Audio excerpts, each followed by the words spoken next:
Tolerancijos esame mokomi nuo gimimo, nuo pat pirmųjų dienų, pirmųjų žingsnių. Žodis tolerancija kilęs iš lotyniško tolerare, reiškia priimti arba pakęsti. Tolerancija atsirado kartu su demokratijos idėjomis, kai žmonės suprato, kad taika įmanoma tik tada, kai priimame skirtumus, o ne kovojame su jais.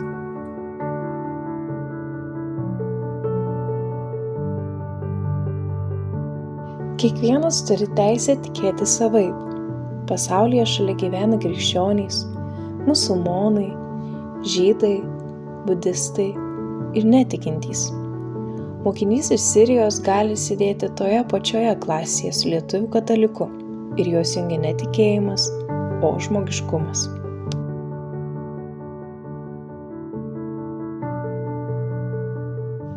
Lyčių lygybė reiškia, kad moteris gali būti mokslininkė, o vyras – slaugytoju. Tai pagarba kiekvienam pasirinkti savo kelią.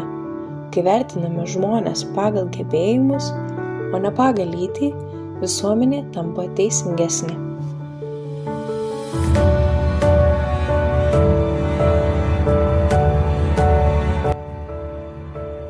Kai du jaunuoliai laikosi už rankų parke, tai ne provokacija, o meilė.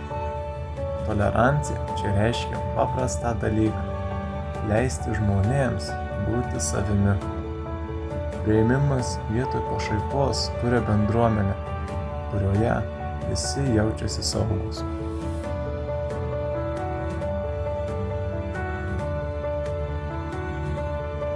Miestuose dirbame, mokomės ir draugaujame su žmonėmis iš įvairių šalių. Odos spalva, akcentas ar tautybė neturėtų lemti pagarbos.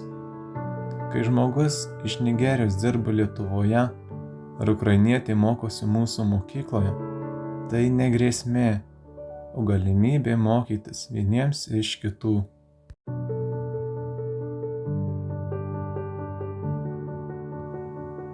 Jauni žmonės kuria ateitį, vyresni perduoda patirtį. Senoliai mokanti anūkę megzti ir studentas padedantis senjorai naudotis telefonu. Tai kasdieninės tolerancijos pavyzdžiai. Amžius ne kliūtis, o galimybė mokytis kartu.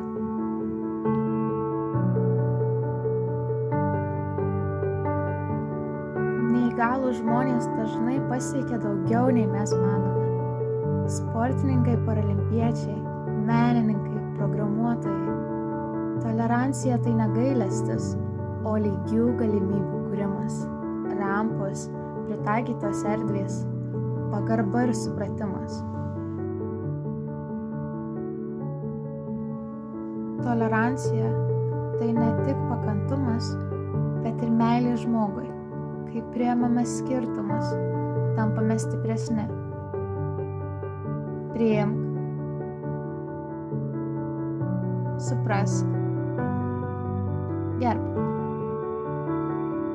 Nes tik taip sukursime pasaulį, kuriame vietos užtenka visiems.